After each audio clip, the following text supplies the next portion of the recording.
سیر کا کوئی انتظام ہو تو اشرف سبوئی نے احتیاطاً انہیں نام نہیں بتایا. خیر تھوڑی دیر کی لیت و لال کے بعد وہ ایک دوسرے کو پہچان گئے اور پھر ان دونوں کے درمیان تھوڑے سے مکالمے کے بعد یہ طے پایا کہ ہفتے کی شام یا سینچر کی شام کو میر باقر علی کے گھر پر.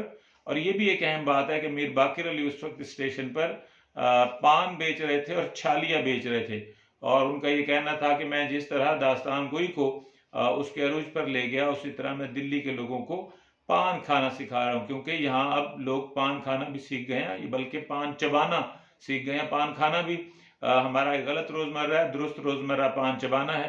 اور لوگ اب پیپل کے پتے پر پان رکھ کر چباتے رہتے ہیں، ان کی جیبوں میں پان موجود ہوتے ہیں اور پان گویا فیشن یا تعیش بن گیا ہے. میر باقر علی کا دعویٰ یہ تھا کہ ہمارے بزرگوں کے لیے فیشن یا تعیش نہیں تھا، بلکہ یہ ایک طرح کی تہذیبی ایک سرگرمی تھی اور ایک تہذیبی صورتحال تھی. یہ جو تہذیبی صورتحال ہے یہ بذات خود جمالیات کا پہلو ہے. تہذیب خود جمالیات کا ایک جزو ہے. ہر جمالیاتی شے اپنے اندر کئی تہذیبی رنگ رکھتی ہے اور انہی تہذیبی چہروں کی بنیاد پر وہ شے جمالیاتی کہلاتی ہے. اب ہم پہلے تھوڑا سا داستان گوئی کے بارے میں اور میر باقر علی کے بارے میں جان لیں تو آپ کو یہ معلوم ہونا چاہیے کہ ہندوستان میں داستان گوئی کا فن 16ویں صدی میں آتا ہے. اس سے پہلے میر باقر علی کے نانا امیر علی دربار میں قصہ خوانی کیا کرتے تھے. اب یہ وہ لوگ ہیں جو ایران سے آئے اور حکمران بھی وہ ہیں جو ایران سے آئے، یا وہ لوگ دربار میں موجود ہیں جن کا تعلق عرب خطوں کے ساتھ ہے. عرب خطوں میں پہلے سے داستان کی روایت ہے، الف لیلوی کہانیاں سنائی جاتی ہیں، وہاں سے وہ قصہ خوانی لے کر آئے اور قصہ خوانی بعد میں داستان گوئی کا روپ اختیار کر لیتی ہے. ہندوستان میں 16ویں صدی سے 20ویں صدی تک لگ بھگ 400 سے زیادہ سال تک داستان گوئی کا جو فن ہے وہ اپنے عروج پر رہا اور اس میں 4 نہایت نابغہ روزگار شخصیات سامنے آئیں جن کو آپ کسی بھی صورت میں نظر انداز نہیں کر سکتے. ان میں محمد حسین جاہ ہیں، ان میں میر کاظم علی ہیں. میر کاظم علی بذات خود میر باقر علی کے ماموں ہیں. ان میں احمد حسین قمر ہیں اور خود میر باقر علی ہیں.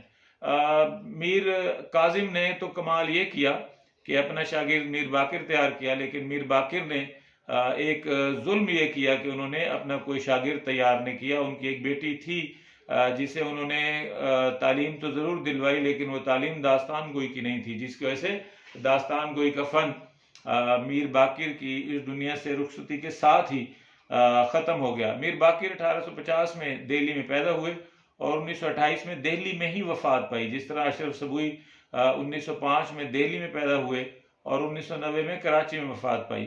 میر باقر علی کا کمال یہ ہے کہ وہ داستان کو اس طور پر سناتے ہیں کہ سننے والا اسے جھومنے لگ جاتا ہے، سننے والا پوری رات گزر جاتی ہے.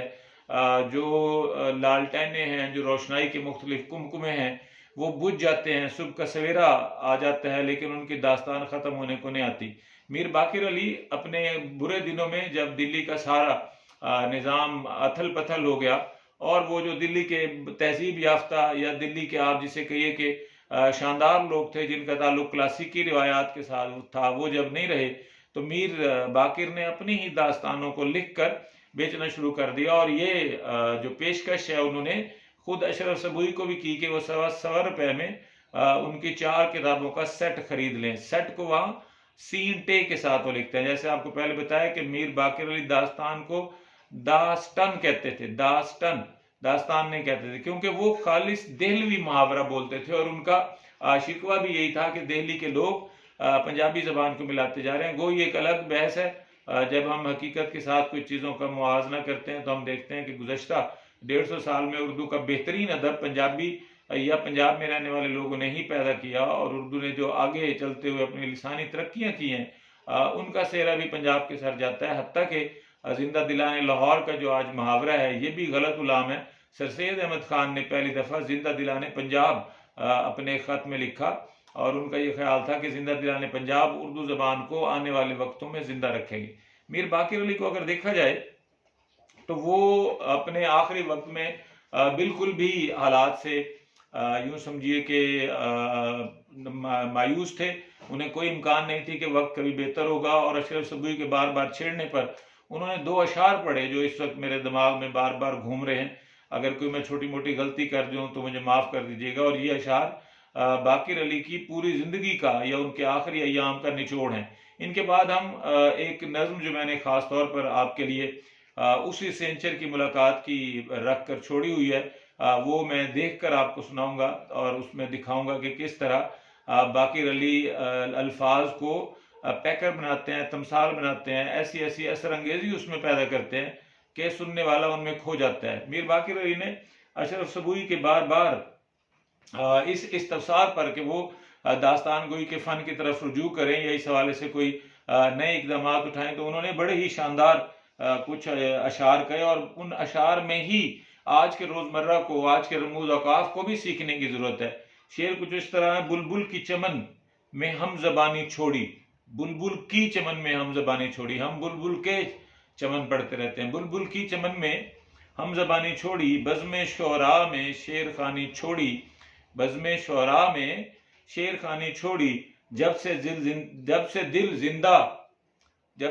زندہ تو نے ہم کو چھوڑا، جب سے دل زندہ تو نے ہم کو چھوڑا۔ اب یاد رکھیے، بلبل کی چمن میں ہم زبانی چھوڑی، جو دوسرا مصرع تھا، بزم شعراء میں شعر خوانی چھوڑی، جب سے دل زندہ تو نے ہم کو چھوڑا، ہم نے بھی تیری رام کہانی چھوڑی۔ اب یہ وہ میر باقر ہے جو حالات زندگی سے ناآشنا ہونے کی بجائے ان کی حقیقتوں کو سمجھ کر ایک نئے راستے کی تلاش کرتا ہے۔ وہ راستہ نہایت تکلیف دہ ہے، نہایت جسے آپ کہتے ہیں کہ عزلت والا راستہ ہے، جس میں ایک میر باقر علی جیسے عظیم شخص کو بجائے اس کے کہ آخری وقت میں عزت ملتی، پینشن ملتی، پروقار زندگی ملتی، کچھ آسائشات دنیاوی حاصل ہوتی، اس کے برعکس وہ چھالیاں بیچنے پر اور اپنی ہی لکھی ہوئی کتابوں کو اوڑی کوڑی کے داموں پر اور یوں سمجھے کہ کباڑ کی صورت میں بیچنے پر مجبور ہو گئے۔ پورا جو خاکہ ہے اس کی زبان دہلی کی زبان کو سامنے رکھ کر لکھی گئی ہے۔ اس خاکے کا کمال یہ ہے کہ اشرف سبوئی نے جو وقت 47 کے بعد لاہور اور کراچی میں بتایا، وہ ان کے اندر کے دہلوی محاورے کو چھپا نہیں پایا۔ آپ اس خاکے کو پڑھیے، یہ ایک طویل خاکہ ہے اور یہ خاکہ آپ کو آسانی کے ساتھ مختلف جگہوں پر دستیاب ہو جاتا ہے۔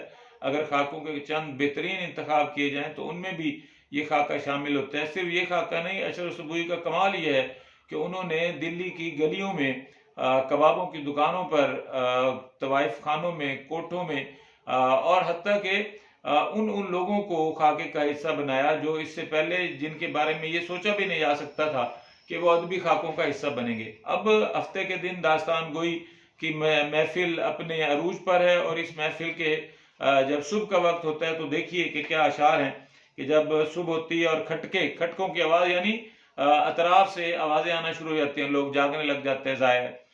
کہوں کیا سما اختری روز کا، مسیحائی کرتی تھی وہاں کی ہوا، ہر ایک سرسوں کے کھیتوں کا روپ، ملائم ملائم وہ دھانوں پہ دھوپ، بھلی لگتی تھی ٹھنڈی ٹھنڈی ہوا، غرض زندگی کا وہاں تھا مزہ، وہ دریا کا پر پیچ آب رواں، ہر ایک موج تھی صورت کہکشاں، درختوں پہ ہر سو وہ شور طیور، وہ چھپتا سا سورج وہ مہ کا ظہور۔ اب آپ یہ دیکھیے کہ کس طرح کی زبان ہے، ایک ایسی زبان جو آج متروک ہوتی جا رہی ہے اور جس کے اندر امریکی ایکسنٹ اور برطانوی ایکسنٹ اور مختلف قسم کے جو غیر ملکی یا جو استعماری لب و لہجے ہیں ان کو ہوا دی جا رہی ہے۔ اگر جمالیاتی تنقید کے پیرائے میں دیکھا جائے تو اشرف سبوئی بذات خود بھی اپنی کتابوں میں، اپنی تحریروں میں جمالیاتی نقطہ نظر یا جمالیاتی پرتو کو اہمیت دیتے ہیں، اور اپنے اس خاکے باقر علی خان میں بالخصوص انہوں نے ایک ایک سطر کو اس خوبصورتی کے ساتھ، اس صنائی کے ساتھ، یاد رکھیے